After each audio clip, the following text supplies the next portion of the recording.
तो आप कृपया करके सीता को वापस श्री राम को लौटा दो। तो उन्होंने उनको इस प्रकार से समझाया और अब हम जो है आगे बढ़ते। ज्ञानञ्जनाशलाकया चक्षुरुन्मिलितं तस्मै श्रीगुरवे नमः। श्रीचैतन्यमनोभीष्टं स्थापितं येन भूतले स्वयं रूपं कदा मह्यं ददाति स्वपदान्तिकं। वन्देऽहं श्रीगुरुं श्रीयुतपदकमलं श्रीगुरुं वैष्णवंश श्रीरूपं सारजातं सहगना रघुनाथं तं श्रीव साद्वैतं सावधूतं परिजनसहितं कृष्णचैतन्यदेवं श्री राधा कृष्ण पदां सहगना ललिता श्री विशाखावतं। हे कृष्णा करुणा सिंधु दीनबंधु जगत्पते गोपेश गोपिका कांत राधा कांत नमस्ते। तप्त कांचन गौरांगी श्री राधे वृंदावनेश्वरी विष्णुमानसुते देवी प्रणमामि हरिप्रिये। पंचाकल्पतरुभ्यश्च कृपा सिन्धुभ्यः च पतितानां पावनेभ्यो वैष्णवेभ्यो नमः। जय श्री कृष्ण चैतन्य प्रभु नित्यानंद श्री अद्वैत गदाधर शिवासादि गौर भक्तवृंद। हरे कृष्णा कृष्ण कृष्ण हरे हरे, हरे राम राम राम हरे। तो आगे बढ़ते हैं सुंदरकांड से। हनुमान की बात सुनकर रावण क्रोध से आग बबूला हो उठा। क्रोध से लाल जलती आंखों से देखकर उसने आदेश दिया, इस वानर को इस समय इसी क्षण मार डाल। तो उन्होंने इस प्रकार से बोला, अभी उसको मार डालो। हनुमान की बात सुनकर वे जो है बहुत क्रोधित हो गए। तभी विभीषण अत्यंत विनम्र स्वर से बोले, मेरे प्रिय बड़े भाई, किसी दूत की हत्या करना उचित नहीं है। तो इस प्रकार से विभीषण ने कहा कि ये जो है ये श्री राम के दूत है और उनको उनकी हत्या करना जो है वो ठीक नहीं है, ये उचित नहीं। आप निश्चित ही धार्मिक ग्रंथों से भली भांति परिचित हैं, परंतु यदि आप अपने अनियंत्रित क्रोध के कारण इन सिद्धांतों के वशीभूत हो जाते हो तो ये सारा ज्ञान व्यर्थ हो जाएगा। तो इस प्रकार से विभीषण कह रहे। रावण को इस प्रकार से बिना मांगी सलाह पसंद नहीं है, उनको नहीं पसंद हुई, उनको पसंद नहीं आई, इसलिए उसने उत्तर दिया, बुरा काम करने वाले किसी जीव की हत्या करना कोई पाप नहीं है। तो वो बुरा काम करने वाले का हत्या करना कोई पाप नहीं है। हनुमान को मरना ही होगा।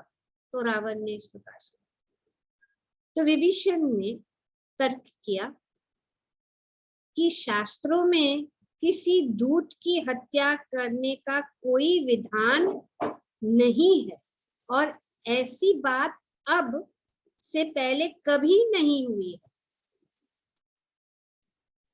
हाथ पैर काटना, बेत मारना, सिर मुड़ाना और कलंकित करना ही केवल ऐसा दंड है जो दिया जा सकता। तो उनको मारा नहीं जा सकता। अगर आप उनको जो सबक सिखाना चाहते हैं तो आप शास्त्र में ये बता। कि ऐसा किया जा सकता है।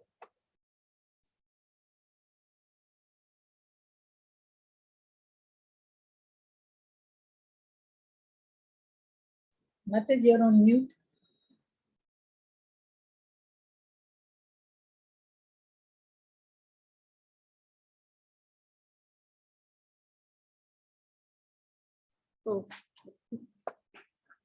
तो उन्होंने इस प्रकार से उपाय दिया कि आप अगर उनसे क्रोधित हो, क्रोध है, तो ये उपाय है कि आप उनको जो है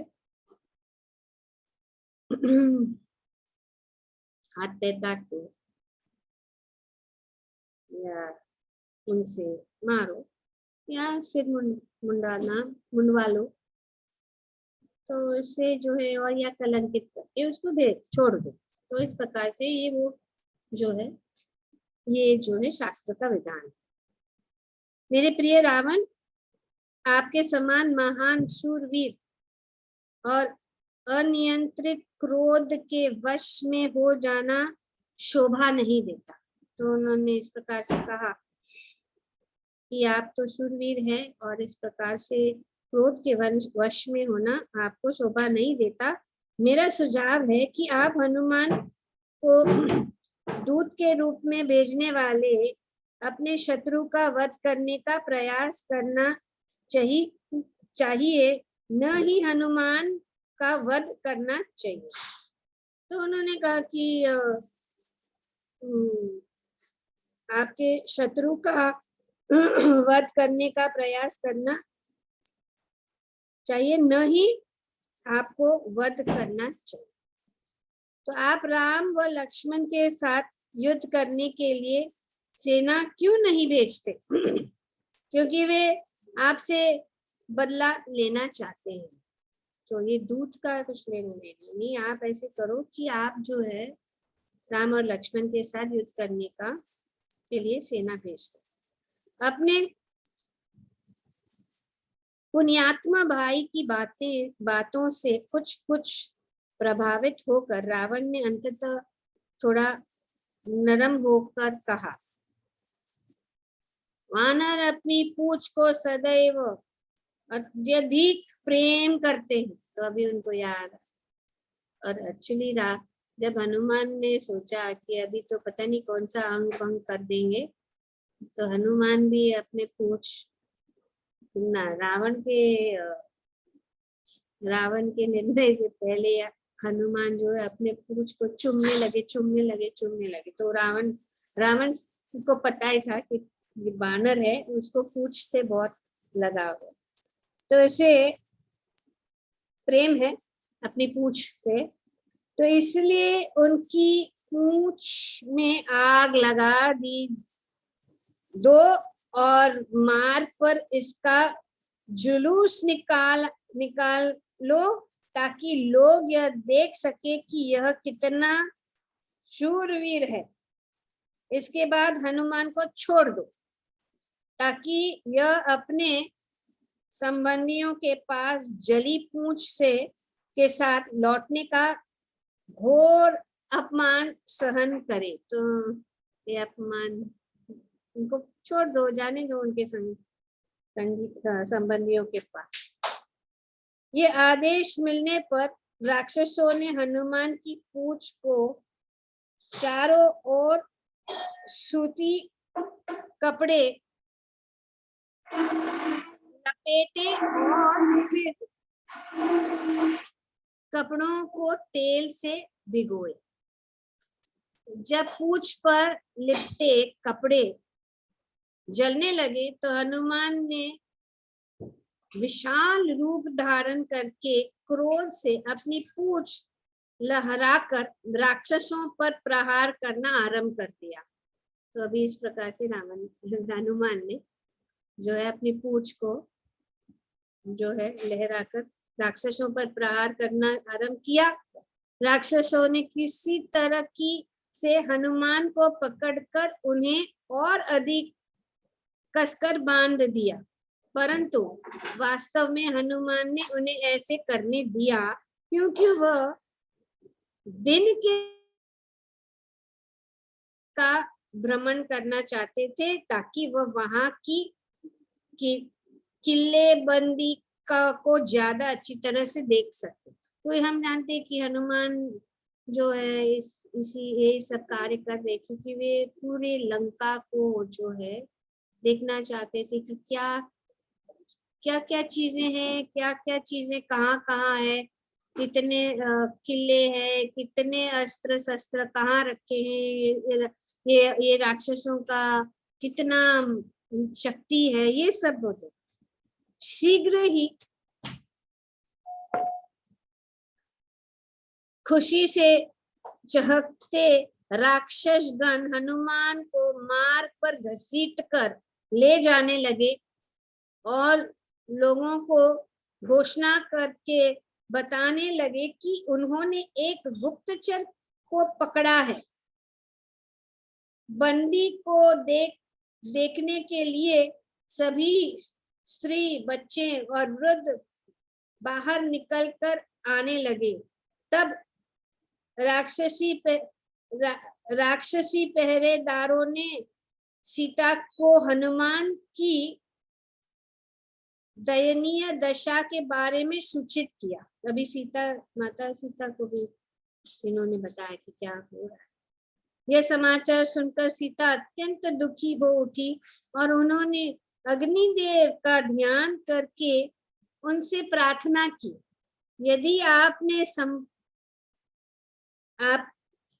अपने समर्पण और तप के परिणाम अवस्था रूप मैंने कोई भी पुण्य अर्जित किया है तो उनके बदले हनुमान की अग्नि ठंडी और पीड़ा रहित जान पड़े।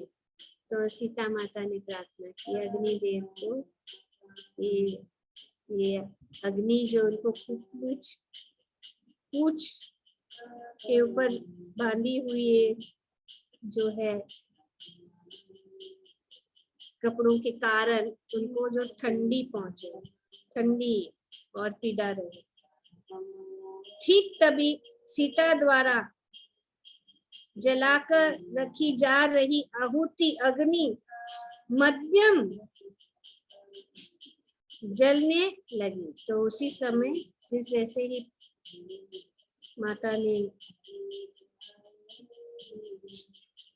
सीता माता ने प्रार्थना की तो वो जो है वो अग्नि मध्यम जलने लगी। उसी समय हनुमान की पूंछ में लगी आग ठंडी होकर जलने लगी, जबकि वायुदेव ने वर्षा समान शीत वायु लहरी चला दी। तो इस प्रकार से वायु ने भी एकदम शीतल जो है वायु। हनुमान आश्चर्य से सोचने लगे, मुझे अग्नि की जलन क्यों नहीं महसूस हो रही है, जबकि लपटे तो अत्यंत तेज जल रहे हैं। पर ये जो है जो लपटे हुए जो है लपटे वे एकदम तेज जल रहे हैं, लेकिन मुझे क्यों नहीं। हनुमान आश्चर्य से सोचने लगे, मुझे अग्नि की जलन क्यों नहीं महसूस हो रही है, जबकि लपटों को अत्यंत तेज जल रही है। ऐसा लगता है मानो राक्षसों ने मेरे पूंछ की चारों तरफ बर्फ लपेट दी है। तो ये अग्नि इतनी तेजी से और इतनी भड़क रही थी, उनके पूंछ में जो लगाया हुआ तेल के द्वारा, पर उनको ऐसा लग रहा है कि जैसे कि ये राक्षसों ने बर्फ बांध लिया। निश्चित यह भगवान राम या सीता की कृपा दृष्टि होगी। तो तुरंत हनुमान सोचने लगे कि ये तो सिर्फ श्री राम की कृपा, कि सीता मैया की कृपा। इसके बाद हनुमान ने मन ही मन विचार किया, भगवान राम के सेवक या किसी महान योद्धा के लिए यह बिल्कुल भी उचित नहीं है कि उसके बांध कर रखा जाए और इस राक्षसों द्वारा उनका उपहास किया जाए। यह अपमान सहन से परे है। तो ये सोचने, पलक झपकते ही हनुमान ने अपना आकार बहुत छोटा कर लिया और वह बंधनों से मुक्त हो गया। इसके बाद गर्जना करते हुए उन्होंने हवा में छलांग लगा दी और अपना भीमकाय रूप धारण कर लिया और पास ही में पड़ा लोहे का एक डंडा उठा लिया। एक ही क्षण में उन्होंने पहरेदारों का वध कर दिया और फिर सोचा भगवान राम के पास वापस लौटने से पहले रावण को और राक्षसों का सताने के लिए मैं और क्या कर सकता हूँ। तो उस प्रकार से उन्होंने सोचा कि मैं क्यों ये बांध तो लिया, लेकिन ये जो उन्होंने मुझे बांध के रखा है वो राम के दूत को शोभा नहीं है। श्री राम का नाम के लिए उन्होंने जो है इस प्रकार से सभी पहरेदारों को मार दिया और फिर उन्होंने जो क्या किया, उन्होंने सोचा कि अभी तो मुझे राम के पास जाना होगा, लौटना होगा, पर उसके पहले मुझे उनको सताना है। तो कैसे सताऊं? तो मेरी पूंछ अब भी जल रही है, तो क्यों ना मैं इसका प्रयोग करके पूरी लंका में भयानक आग लगा दूं। तो उन्होंने सोचा कि अभी तो कुछ तो करना पड़ेगा, तो भयानक आग लगा दूं। तो इस प्रकार से वे जो है यह निश्चित करके हनुमान प्रहस्त के महल की छत पर चढ़ गए और वहां आग लगा दी। उसके बाद एक छत से दूसरे छत पर कूदते हुए उन्होंने संपूर्ण लंका में भयानक आग लगा दी। उन्होंने मात्र पुण्यात्मा विभीषण के महल को छोड़ दिया। हनुमान रावण के महल सहित विभिन्न महलों के भीतर भी गए और तेज हवा चलने के कारण वहां लगी आग भड़ककर अनियंत्रित हो गई। महलों की ऊपरी मंजिलों आग से भराने लगी और जमीन पर गिर पड़ी और भयानक आग के कारण उत्पन्न हुए भयानक ताप से सोने और चांदी को पिघला दिया और ये पिघलकर मोतियों और रत्नों से मिल गए और मार्गों पर ज्वालामुखी से निकलने लावा के समान उमड़ पड़े। तो इतनी अग्नि और इतना उन्होंने सब जगह आग लगा दी कि सोना और चांदी भी पिघल और जमीन पर सोने की लंका को जला दिया। श्री हनुमान ने आत्मरक्षा और अपनी संपत्ति की रक्षा का व्यर्थ प्रयास करते हुए राक्षसों में हाहाकार मच गया। अगिनत राक्षसों, घोड़ों और हाथियों के जलकर राख हो जाने की चीख पुकार क्रमशः बढ़ती ही चली गई। जलते शरीरों की चर्बी के कारण आग ज्यादा ऊंची और भयानक होती गई और ऐसा प्रतीत हुआ मानो ब्रह्मांडीय प्रलय का समय है। इस प्रकार से हनुमान ने पूरी लंका आग लगाई। आतंकित हो उठे लंकावासी चिल्लाने लगे, क्या एक वानर के वेश में स्वयं अग्नि हमारी नगरी को जलाकर राख कर रही है। तो वे बोलने लगे कि ये वानर के रूप में तो अग्नि है, अग्निदेव, जो उन्होंने जो है हमें जलाकर राख कर रही है, या फिर यह स्वयं इंद्र, ब्रह्मा या स्वयं काल का मूर्त रूप है, अथवा हम सभी का संहार करने के लिए स्वयं भगवान विष्णु की असीमित शक्ति यहाँ जीव रूप में आ गई। तो इस प्रकार से वे भयभीत हो। अंततो गत्वा संपूर्ण लंका नगरी की प्रदक्षिणा करने के बाद हनुमान एक क्षण के लिए रुके और चारों ओर भड़कती आग की लपटों को देखने लगे, जिससे उन्हें अत्यंत संतोष का अनुभव हुआ। इसके बाद हनुमान वापस राम के पास लौटने के बारे में सोचने लगे। इसलिए उन्होंने सबसे पहले समुद्र में जाकर अपनी पूंछ डुबोकर उसकी अग्नि बुझाई। उसके बाद वह फिर से लंका नगरी को लिलती आग को देखने वापस लौटे और मर रहे राक्षसों की चीख पुकार सुनकर उनका मन अकस्मात एक भयानक आशंका से भर गया। अभी इतना सब करने के बाद हम सोचने लगे, मैंने सोचा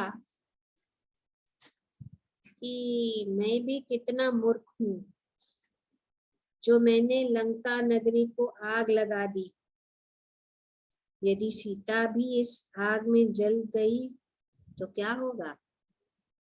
सोचा कि अभी मैंने ऐसा पूरा आग तो लगा दिया, लेकिन सीता भी उसमें है, अगर वो जल गई तो क्या होगा। ओह, जरा इस अनियंत्रित क्रोध का परिणाम तो देखो, जो किसी भी जीवधारी के लिए सबसे पापमय स्थिति होती है, क्योंकि उसके कारण वह बिना सोचे विचारे काम कर डालता है। क्रोध के वश में भला मनुष्य क्या कुछ नहीं कर सकता है, अथवा क्या कुछ नहीं कह सकता है। क्रोध के वशीभूत होकर तो व्यक्ति अपने गुरु की या अपने माता पिता तक की हत्या कर सकता है और महात्माओं का अपमान कर सकता है। जिस व्यक्ति ने अपने क्रोध को नियंत्रित करना सीखा है, केवल वही मनुष्य कहलाने की योग्यता रखता है। अब इस प्रकार से वे सोचने लगे, यदि मेरे कारण सीता की मृत्यु हुई तो मैं अपने स्वामी को हत्यारा भी हूँ, और इसलिए उनके प्रायश्चित के रूप में मुझे अपने प्राण भी त्याग देने चाहिए। वानरों का मूर्ख स्वभाव अत्यंत है, क्योंकि इसके कारण वे भावना और क्रोध के वश में आकर काम करते हैं। भावनात्मक कार्य के परिणाम सदैव अनिश्चित होते हैं, और इस विषय में मैं अतिशय नर संहार का कारण बन गया हूँ। यदि मेरे कारण सीता की मृत्यु हो गई तो राम व लक्ष्मण भी जीवित नहीं रहेंगे। ऐसे में भरत, शत्रुघ्न, सुग्रीव और अन्य बहुत से लोगों को भी अपने प्राण त्यागने होंगे। इस महान लोगों की शरण के बिना अन्य सभी जीवधारी भी धीरे धीरे जीवित रहने की कामना का त्याग कर देंगे। इस प्रकार संभवतः मैं अनजाने ही संपूर्ण विश्व के विनाश का कारण बन गया हूं। तो इस प्रकार से जिस समय हनुमान इस प्रकार से विलाप कर रहे थे, उसी समय उन्हें कुछ शुभ संकेत दिखाई दे।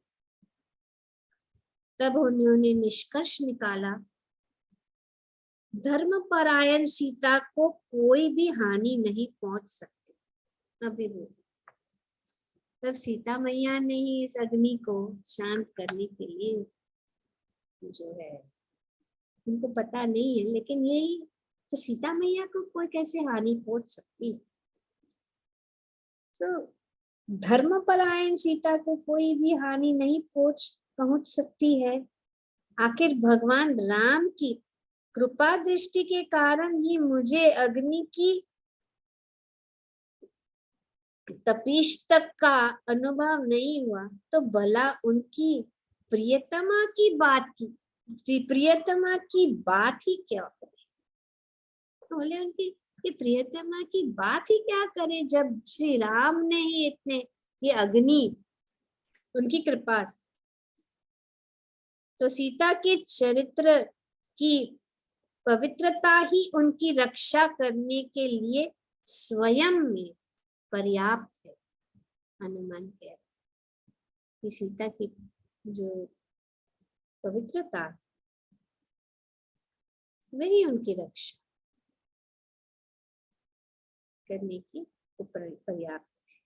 उनके तप की शक्ति, सत्य के प्रति उनकी निष्ठा और भगवान राम के प्रति उनका समर्पण अग्नि से कहीं अधिक शक्तिशाली है। हनुमान ने पराक्रमी कार्य के लिए सिद्धों, चारणों और अन्य देवी जीवधारियों ने उनकी बुरी बुरी प्रशंसा की। तो इस प्रकार से सब जो सब लोग देख रहे हैं, इस सिद्ध चरणों, चारणों वगैरह देख रहे हैं, और वे जो है हनुमान जी की प्रशंसा। अब उन्हें आश्वस्त करने के लिए उन्होंने हनुमान को सूचित किया कि सीता सुरक्षित। हनुमान ने चैन की सांस ली और प्रसन्न होके सीता के आश्रम स्थल की ओर भागे, और वहां पर उन्हें सुरक्षित देखकर अत्यधिक प्रसन्नता के कारण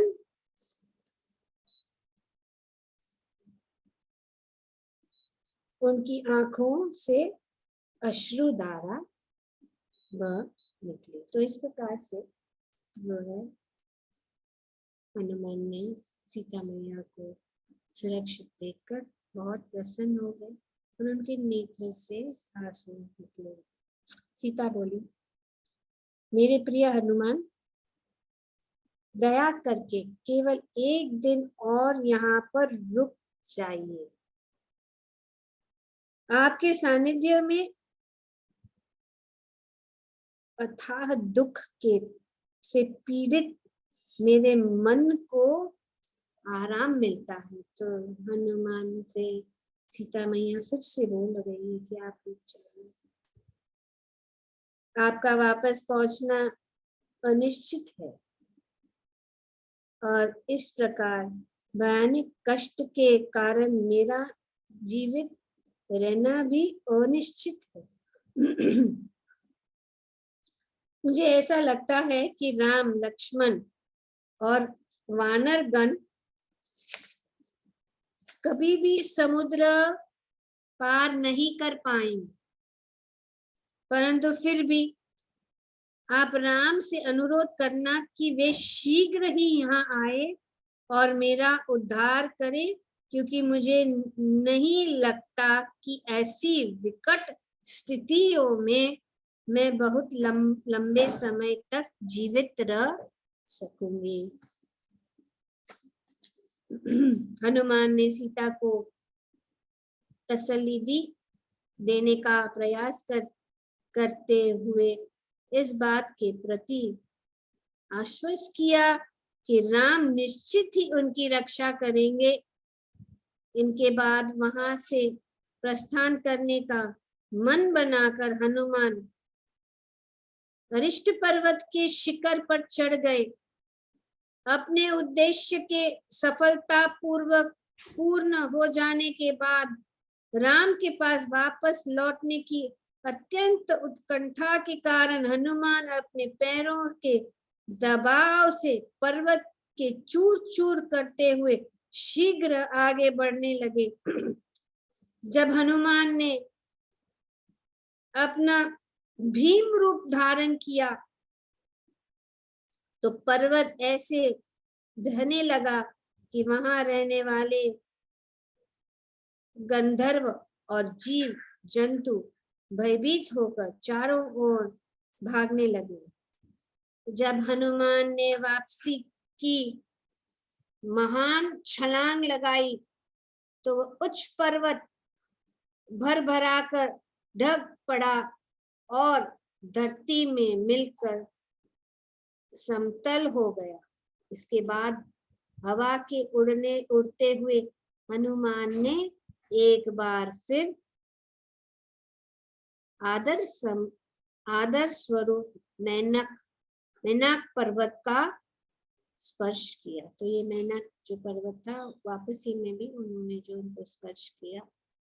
अंततः महेंद्र पर्वत पर पहुंचते हुए हनुमान ने खुशी से अपनी पूंछ लहराते हुए भयानक गर्जना की, क्योंकि वह अपने वानर मित्रों से मिलने का अत्यंत उत्सुक थे। सभी उन्होंने अपना कार्य कंप्लीट किया और वापस आ गए, और ये सभी वानरों को मिलना चाहते थे, और क्योंकि वे लोग सब उत्साहित थे और वे राह देख रहे थे कि कब जो है हनुमान वापस आए। वानरों ने हनुमान की गर्जन ध्वनि सुनी तो समुद्र तट पर प्रतीक्षा कर रहे सभी वानर अपने शूरवीर नायक हनुमान की एक झलक पाने को व्याकुल हो उठे। जांबवान बोले, हनुमान की शक्तिशाली हुंकार से यह प्रतीत होता है कि वह निश्चित ही अपने उद्देश्य में सफल रहे होंगे। रोमांच से भरकर सभी वानर एक वृक्ष से दूसरे वृक्ष पर और एक पर्वत शिखर से दूसरे पर्वत शिखर पर छलांग लगाने लगे और उनके वस्त्र लहराने लगे। अंततः जब उन्हें हनुमान की झलक मिली तो वे दोनों हाथ जोड़कर खड़े हो गए और उन्हें महेंद्र पर्वत पर उतरते हुए देखने लगे। शीघ्र ही वानरों ने हनुमान की चारों ओर से घेर लिया और उन्हें फल और कंदमूल का उपहार देकर प्रसन्नता से भरकर चिल्लाने लगे। हनुमान ने सबसे पहले अपने अग्रजों को नमन किया और फिर राजकुमार अंगद को प्रणाम किया। उसने उत्तेजनापूर्ण प्रश्नों के उत्तर देने में हनुमान ने इस बात की पुष्टि की कि उन्होंने सीता का पता लगा लिया है।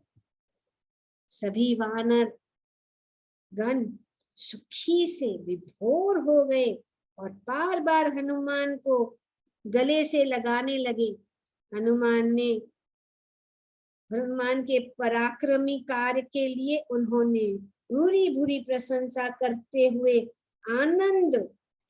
अंगद उनके साथ वार्तालाप करने बैठ गए।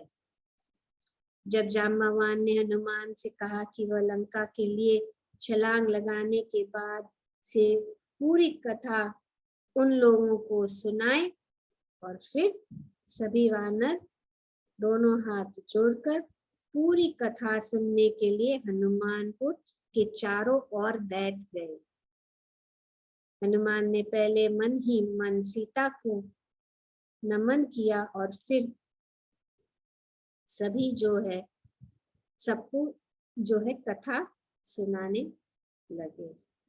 हनुमान ने वानरों को आश्वस्त किया कि सीता कुशल से है, और साथ ही उन्होंने वानरों को यह भी बताया कि सीता ने रावण को किसी तरह से फटकार लगाकर कहा कि वह राम के दास बनने के योग्य भी नहीं है।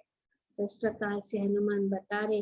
हनुमान ने अंत में कहा, हमें इस क्षण लंका पर आक्रमण करके सीता को वापस राम के पास किष्किंधा ले जाना चाहिए। मैं जानता हूं कि मैं सभी राक्षसों को अकेले ही परास्त कर सकता हूं, और अंगद भी ऐसा कर सकते हैं। जरा सोचो कि यदि हम केवल सीता का पता लगाकर ही नहीं बल्कि उनकी रक्षा करके अपने साथ भी ले चले तो राम कितने प्रसन्न होंगे। तो उन्होंने सोचा कि सिर्फ लंका रावण को ये करके खत्म करके हम सीता को भी ले आएंगे, जाके किष्किंधा ले जाएंगे, और फिर इससे श्री राम कितने प्रसन्न हो जाएंगे। तो ये हम कार्य करते हैं।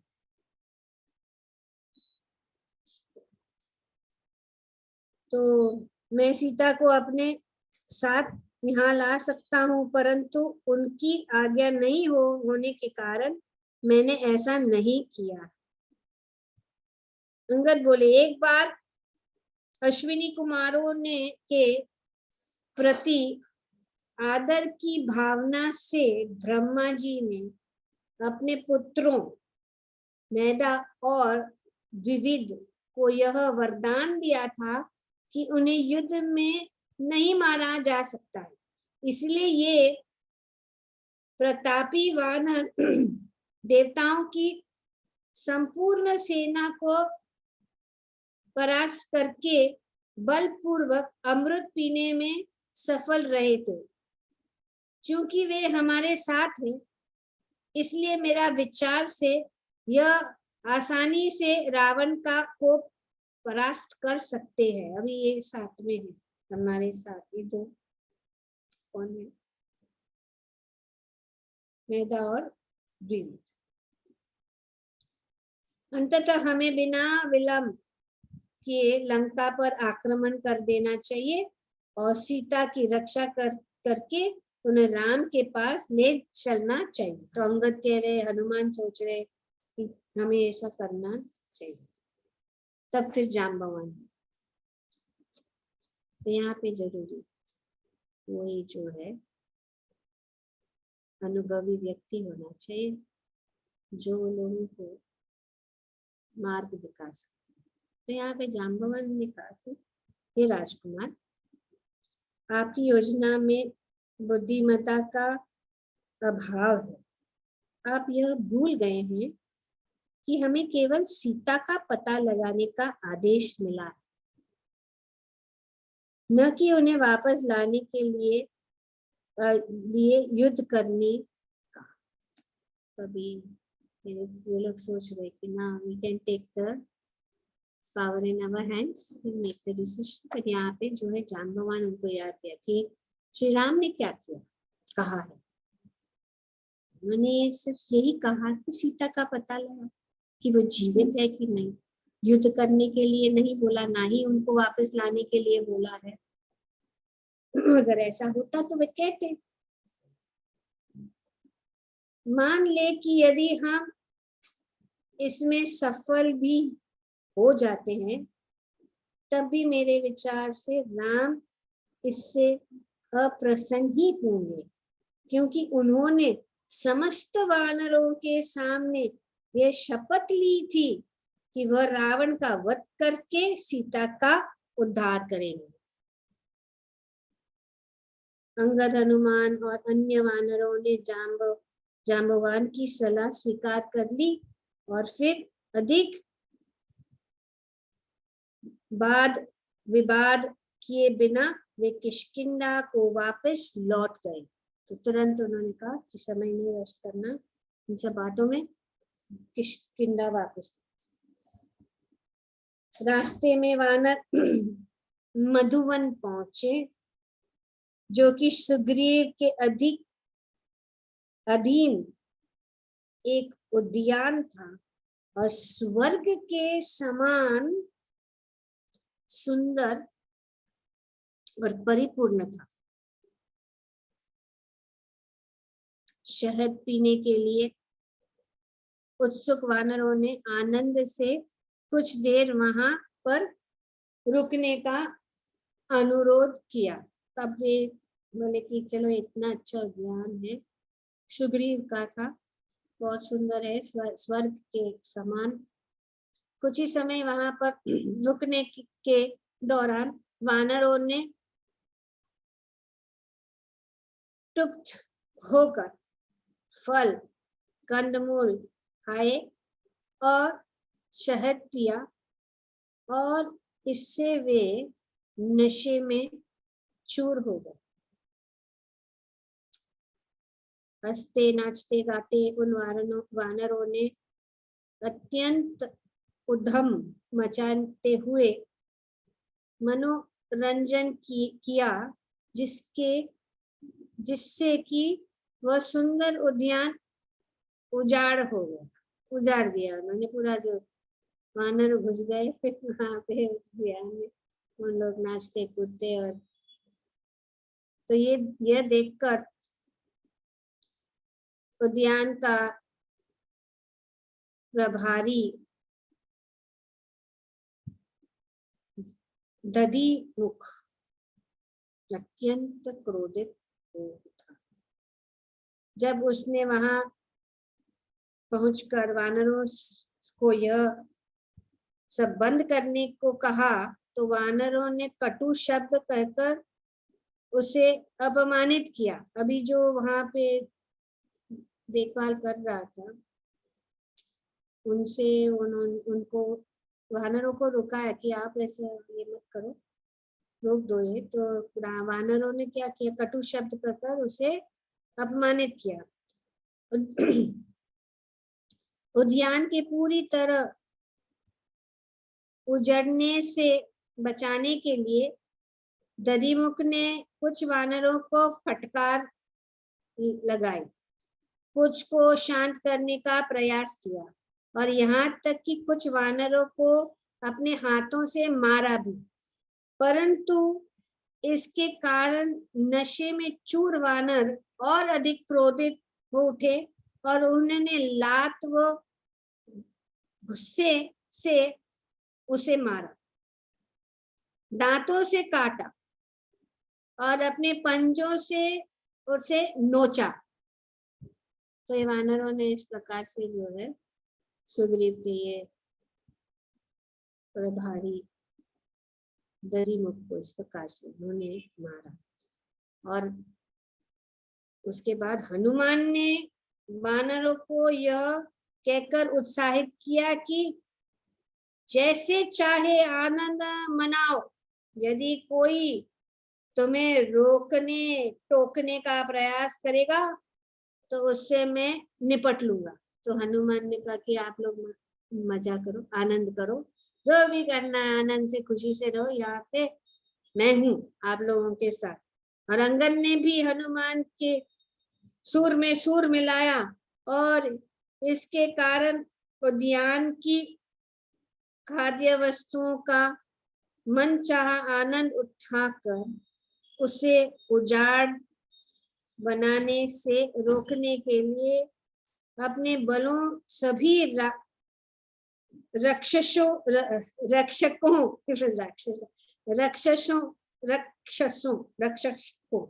को उद्यान वानरों से निर्भय होकर मारा पीटा। तो अभी जो भी बाकी के रक्षक थे वहां के सब ने जो है वानरों को निर्भय होकर मारा पीटा। इस प्रकार वानरों ने नशा में चूर व्यक्ति के सभी लक्षणों को प्रकट करते हुए विभिन्न प्रकार से दंड आचरण करना जारी रखा। वे रोक नहीं पाए। कुछ सुप्त पड़कर जमीन में लेट गए, जबकि रूखे स्वभाव के अन्य वानर बिल्कुल उद्दंड हो गए और अपमान करने पर उतारू हो गए। इसके बाद भड़के विवाद में अंगद ने दधिमुख को, जो रिश्ते में उनका चचेरा दादा लगते थे, जमीन पर पटक दिया और निर्ममता से उनकी पिटाई की। अभी अंगद ने उनकी पिटाई की। अंततः दधिमुख और उद्यान के रक्षक उनकी शिकायत करने सुग्रीव के पास चले गए, क्योंकि उन्होंने सोचा कि सुग्रीव इन वानरों को उनके दुराचरण के लिए कठोर दंड देंगे। तो अभी वो भाग के सुग्रीव के पास चले गए। कौन? दधिमुख और उनके सब रक्षक। दधिमुख ने किष्किंधा पहुंचने पर सुग्रीव ने उन्हें अत्यंत उत्तेजित अवस्था में देखा। वानर राज के प्रश्नों के उत्तर में दधिमुख ने अंगद और उनकी सेना के दुराचरण की कथा सुना दी। ठीक तभी लक्ष्मण यह देखने वहां पहुंच गए। तभी अभी आके बता रहे कि ये सब जो है वानर आके यहाँ पे सब नष्ट कर ले। और उसी समय जो है लक्ष्मण यह देखने वहां पहुंच गए। और आखिर वहां चल क्या रहा, सुग्रीव ने लक्ष्मण को बताया। अंगद का दल इस समय मधुवन में है और उनके उद्दंड आचरण का वर्णन सुनकर मेरा ऐसा जान पड़ता है कि वे अपने कार्य में सफल हुए। तो सुग्रीव क्रोधित नहीं हुए, लेकिन उन्होंने सोचा कि इतना अच्छा उद्यान नष्ट हो गया, कोई बात नहीं। लेकिन ऐसा लगता है कि अगर ऐसे कर रहे, ऐसे कार्य कर रहे मतलब अपने कार्य में वे सफल रहे हैं। मुझे विश्वास है कि हनुमान ने सीता का पता लगा लिया है, अन्यथा सारे के सारे वानर इस प्रकार का कार्य करने का दुस्साहस कभी नहीं कर सकते। यह सुनकर राम और लक्ष्मण दोनों रोमांचित हो उठे और सुग्रीव भी बहुत प्रसन्न हुए। वह दधिमुख से बोले, असल में आपकी शिकायत के पीछे एक शुभ समाचार है। वे शिकायत करने आए थे लेकिन सुग्रीव कह रहे कि नहीं, आपकी शिकायत के पीछे एक शुभ समाचार छिपा हुआ, इसलिए वानरों के इस उद्दंडता को सहन किया जा सकता है। कृपया करके मधुवन वापस लौट जाए और अंगद तथा अन्य वानरों से कहे कि मैं इसी क्षण उनसे भेंट करना चाहूंगा। इस आदेश को शिरोधार्य करके तरीमुख ने हवा में छलांग लगा दी। मधुवन पहुंचकर उन्होंने देखा कि वानर अब विनम्र हो गए, अभी वे शांत हो गए और उनमें परिवर्तन हो चुका था और उन्होंने शहद को त्याग रहे थे। दधिमुख अंगद के पास जाकर मधुर स्वर से बोले, कृपया मुझे क्षमा करें कि मैंने आप लोगों को इस उद्यान का सुख उठाने से रोकने का प्रयास किया। हे राजकुमार, आपके चाचा आपके आगमन का समाचार सुनकर अत्यधिक प्रसन्न है और वह चाहते हैं कि आप लोग इसी समय किष्किंधा लौट जाइए। There are only 2 pages more. I'll just finish it. अपने अनुगामियों की ओर मुड़कर अंगद विनम्रता पूर्वक बोले, मेरा प्रस्ताव है कि हमें बिना विलंब किए किष्किंधा लौट जाना चाहिए। अभी और विनम्रता, क्योंकि वे एंजॉय कर रहे हैं, उन्होंने कहा कि नहीं, अगर आपकी मेरा प्रस्ताव है, निश्चित ही मैं राजकुमार हूँ, परंतु मैं स्वयं को आप में से किसी की भी तुलना में श्रेष्ठ नहीं मानता। इसके विपरीत मैं स्वयं को पूर्णतया आप लोगों पर आश्रित मानता हूँ, इसलिए आप जो भी कहेंगे मैं वही करूँगा। मैं यहाँ खड़ा हुआ आपके आदेश की प्रतीक्षा कर रहा हूँ। तो इस प्रकार से अंगद जो राजकुमार है, लेकिन वे जो है इतनी नम्रता से बात कर रहे। अंगद की ये बात सुनकर अत्यंत प्रसन्न हो वानरों ने उत्तर दिया, हे राजकुमार, आपकी विनम्रता आपकी महानता की परिचायक है और यह संकेत करती है कि आप अत्यंत सौभाग्यशाली होंगे। हमें अब और अधिक नहीं रुकना चाहिए, क्योंकि राम व सुग्रीव हमारे आगमन की प्रतीक्षा कर रहे हैं। शीघ्र ही वानरों ने हवा में ऐसे छलांग लगानी शुरू की मानो किसी गुलेल से एक साथ कई पत्थर छूट पड़े। सुग्रीव ने दूर से ही वानरों को आते देख लिया, इसलिए वह राम के पास जाकर बोले, अंगद आ गए हैं। मैं जानता हूँ कि यदि वह सीता का पता लगाने में असफल रहते तो कभी भी किष्किंधा वापस लौटने का दुस्साहस नहीं कर सकते थे, और ऐसे होने पर वह निश्चित ही मधुवन को उजाड़ने की दुस्साहस भी नहीं करते। स्वर्ग के समान सुंदर यह उद्यान मेरे दादा ब्रह्मा जी ने मेरे पिता को सौंपा था। अंगद का दल वन पर्वत के ढलान पर उतरे। राम के समक्ष उत्सुकता से साथ आगे बढ़ते हुए हनुमान ने रोमांचित होकर घोषणा की, सीता सुरक्षित और कुशल पूर्वक है। उन्होंने कभी भी रावण के आग्रह को स्वीकार न करते हुए अपने पतिव्रता धर्म की शपथ की रक्षा की है।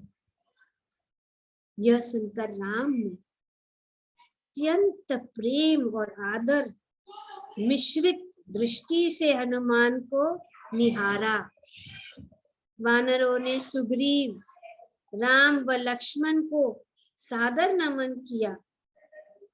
शांत रह पाने में असमर्थ होकर वे सभी उसी बात को दोहराने लगे जिसे उन्होंने हनुमान को सीता के बारे में कहते सुना था।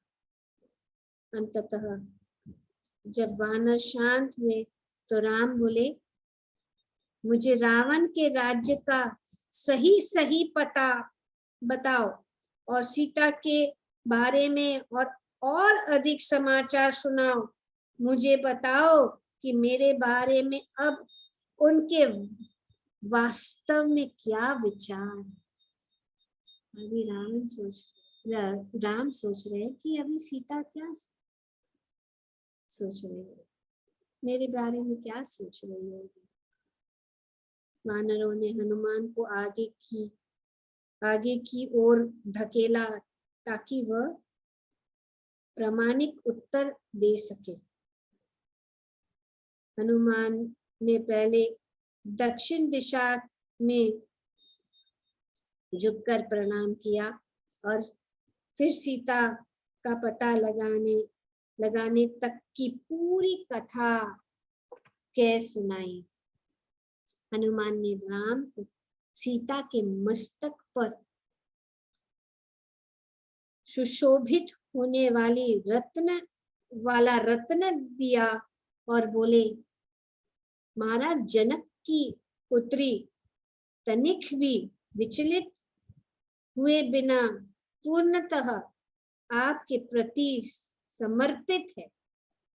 इसके कारण आपके वियोग में वह बड़ी मुश्किल से अपने प्राण बचाए हुई है। अपनी बात के अंत में हनुमान ने उन्हें सीता के 3 संदेश सुनाए। पहला, उन्होंने बताया कि किस प्रकार इंद्र के पुत्र ने एक कौवे का वेश धारण करके उनके स्तनों को घायल किया था। दूसरी कथा में हनुमान ने बताया कि किस प्रकार राम ने उनके मुखमंडल पर लाल चूर्ण से श्रृंगार किया था।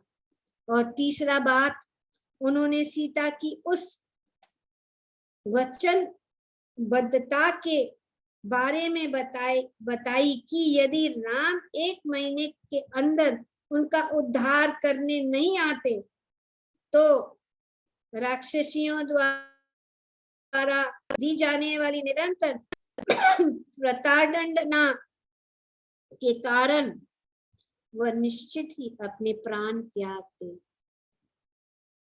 ये 3 बातें जो है हनुमान ने श्री राम को बताई। यह सब सुनते हुए राम ने सीता के रत्न को अपने हृदय से लगा रखा। राम व लक्ष्मण दोनों के नेत्रों से अविराम अश्रुधारा प्रवाहित होती रही। इसके बाद राम ने अपना दुख प्रकट करते हुए कहा, यह रत्न सीता को उनके पिता द्वारा हमारे विवाह के अवसर पर उपहार के रूप में दिया गया था। बहुत समय पहले महाराज जनक के यज्ञ कार्य से प्रसन्न होकर महाराज इंद्र ने उन्हें यह दिया था। हे हनुमान, मैं अत्यधिक दुख व पीड़ा के कारण अचेत सा हो गया हूँ। कृपा करके मुझे फिर से सीता द्वारा कही गई बातें सुनाओ, क्योंकि वे मेरे माथे पर पड़ने वाले शीतल जल की फुहारों के समान है। हनुमान ने एक बार फिर से सीता द्वारा कही गई बातें दोहराई और अंत में बोले, मैंने उनके सामने यह प्रस्ताव रखा था कि मैं उन्हें अपनी पीठ पर बिठाकर अपने आपके पास ले चला आऊं, परंतु उन्होंने ऐसा करने से मना करते हुए कहा कि वह स्वेच्छा से किसी अन्य पुरुष का स्पर्श नहीं करना चाहती है। सीता ने बार बार मुझसे कहा कि आप कुछ इस प्रकार से कार्य संपन्न करें ताकि राम शीघ्र अतिशीघ्र यहाँ आकर मेरा उद्धार कर सके। यह दुख मेरे लिए असहाय हो गया है, इसलिए मैं नहीं जानती कि मैं कितने दिन तक जीवित रह पाऊंगी। ये हनुमान, राम, लक्ष्मण और वानर गण समुद्र को पार करके यहाँ कैसे आ पाएंगे? मैं जानती हूँ कि आप रावण का वध करके मुझे राम के पास वापस ले जाने का सामर्थ्य रखते हैं, परंतु मेरी इच्छा है कि राम यहाँ आए और वे स्वयं मेरा उद्धार करें ताकि उनकी त्रुटिहीन प्रतिष्ठा और अधिक बढ़े।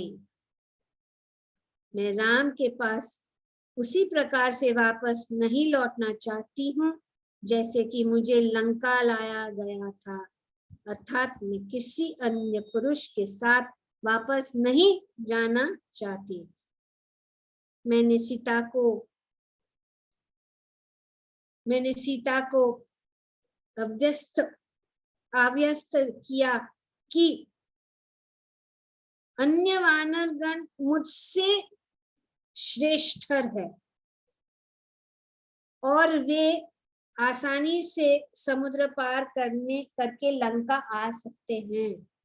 मैंने उन्हें यह वचन भी दिया कि आवश्यकता पड़ने पर मैं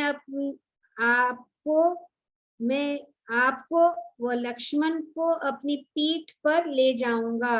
उन्होंने कहा कि अगर ये नहीं हो सकता तो मैं जो है आप दोनों मतलब राम और लक्ष्मण को मेरे पीठ पर उठाकर मैं लंका आपको ले आऊंगा उनको, सीता को। मैंने कहा इस प्रकार से मैं बड़ी मुश्किल से सीता को शांत कर सका, परंतु उनकी दारुण दयनीय दशा को देखते हुए मेरा आपसे आग्रह है कि आप शीघ्र ही कोई ऐसा उपाय निकालो ताकि हम बिना देर किए शीघ्र अतिशीघ्र लंका पर आक्रमण करें। इस प्रकार से ये सुंदर कांड जो है हम यहीं पे समाप्त करते हैं। ये बहुत ही सुंदर कांड को हम पढ़ चुके हैं और आगे हम the greatness this Kand reveals, the Sundar Kand reveals the greatness of Mother Sita and the power of her purity,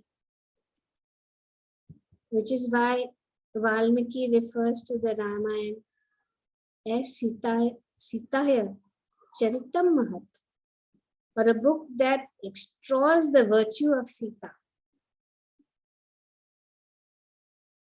Right. This is all encompassing Kand, in that all other preceding Kand of Ramayana are contained within it. This is because Hanuman narrates the entire Ramayana to Sita. So this Sundarkand is so special because it has everything. What has preceded before is there within the Sundarkand. Because जब हनुमान पूरा रामायण जो है सुंदरकांड के, पूरा रामायण जो पहले जो कुछ भी हुआ वो इस रामायण के अंदर है। क्यों? क्योंकि हनुमान जी ने पूरा जो कथा सीता को पता। सो इसीलिए ये जो है रामायण बालकांड किष्किंधा कांड तक हनुमान जी। क्यों बालकांड? क्योंकि वे अपना परिचय देना चाहते, कि वे सीता मैया को वे विश्वास दिलाना चाहते थे कि वे राम के दूत हैं। और इसलिए उन्होंने पूरे जो कथा सीता मैया को सुनाई। Balkand. And reading this Sundarkand alone gives the entire benefit of reading the whole Ramayana. It's a speciality. Hanuman's journey to Lanka reflects a sadhaka or a devotee's journey to bhakti. That was very wonderful, that incident. जब हनुमान जी ने छलांग लगाई लंका की, ये एक साधक की यात्रा भक्ति की ओर। सीता मैया जो है भक्ति देवी के प्रतीक है और हनुमान जो है भक्त